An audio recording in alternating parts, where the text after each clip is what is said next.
అప్పుడు నీసు తినేటి గుడ్డు ముట్టుకొనే ముట్టుకోకపోయేది.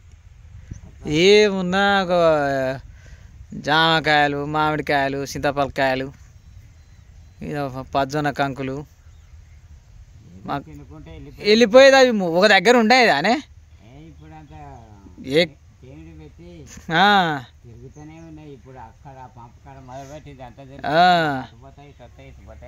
అదే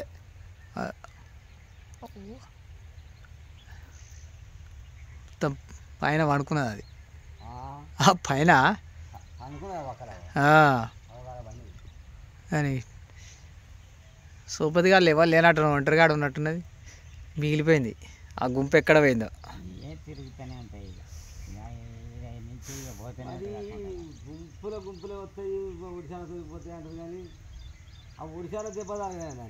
వాటికి ఏం తగ్గుతుంది? అవి ఒడిశాలకు వచ్చేది ఎప్పుడు వచ్చేది?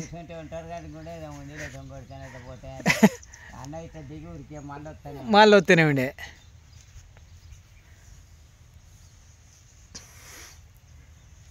ఏమన్నా ఈ రామశిల్కలతోటి మనకు ఈ బాధ ఉండే అప్పుడు. కాకులతోటి రామశిల్కలతోటి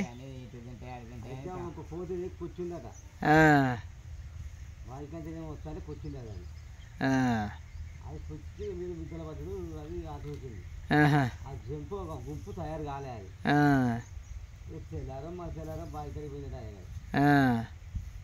మొత్తం 100 కొద్ది కూర్చున్నది కాడ.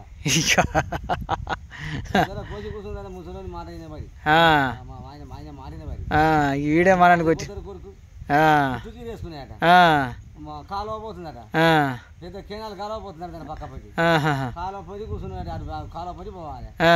ఏడిపోతాడు కథం ఇక అలా దునికిండు.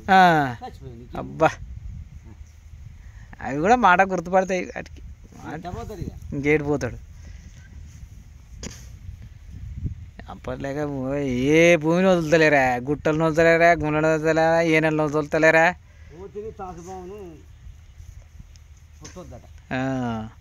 దానికి కలిగితే అది దాన్ని పాముతో చంపితే చంపాలి. దాన్ని అంతే. రేపు సప్లై కూకోవాలి. అది మనం ఏమన్నది. దాన్ని దెబ్బ కొట్టో దెట్ట కొట్టో ఇచ్చిపెట్టాం అనుకో కథ.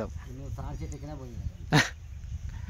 తాడి చెట్టు తాడి చెట్టు తాడి చెట్టు పోయినప్పుడు కథనే చెప్పింది పాము. ఊర్లో అది మన లగ్గంటది. అది మంచిగా మన చెవులతో దాని చెవులతో ఇనుకుంటా మెల్లమెల్లగా ఒకసాటో దేని పోతే దాని పోతే ఏదో ఆ కాలు ఊరం పోతే ఇట్లా పంటనే ఉంటుంది. అది అంతే. నన్ను కూర్చొని పొయ్యి మీద కాటెక్కాలి. అదే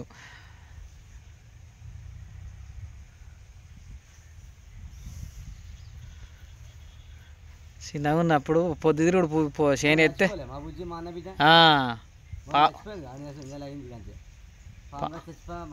ఏలి వాళ్ళ చెలేనా?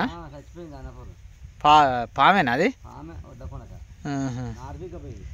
అయ్యో మొన్ననే నార్బిక పోయి నార్బిక్ అంటే అనుకున్నది కథ చచ్చిపోయింది.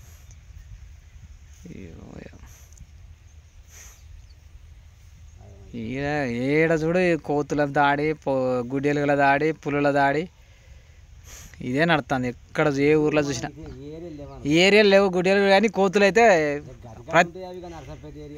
గట్టు ఫారెస్ట్ ఏరియాలో ఉన్నాయి. శ్రీశైలం అటు సైడ్ బాగున్నాయి.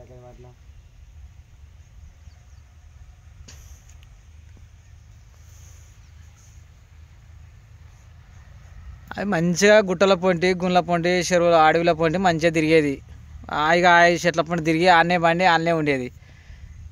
వాటిని ఏం చేస్తారు? ఆ గుట్టలకు బాంబులు పెట్టి రాయి రప్ప కొడతాను, మంచిగా పౌడర్ చేసి అమ్ముతాను. అవి భయపడి ఊర్ల మీద పడతాయి. సపరేట్గా పోయేది. మళ్ళీ వాళ్ళ కాగానే మళ్ళీ వాటి తావుకు అవి పోయేటి. ఎంత ఘోరం అయిపోయింది పరిస్థితి. పంటలు నాశనం చేసి మనుషులను, ప్రకృతిని మనిషి పెత్తనం చేయాలనుకుంటాను, కానీ ఆ పెత్తనం నడతలేదు. ఏదో ఒక రూపంగా మనిషికి అన్యాయం చేయడానికి ప్రకృతి ఎప్పుడు ప్రకోపంగానే ఉంటుంది.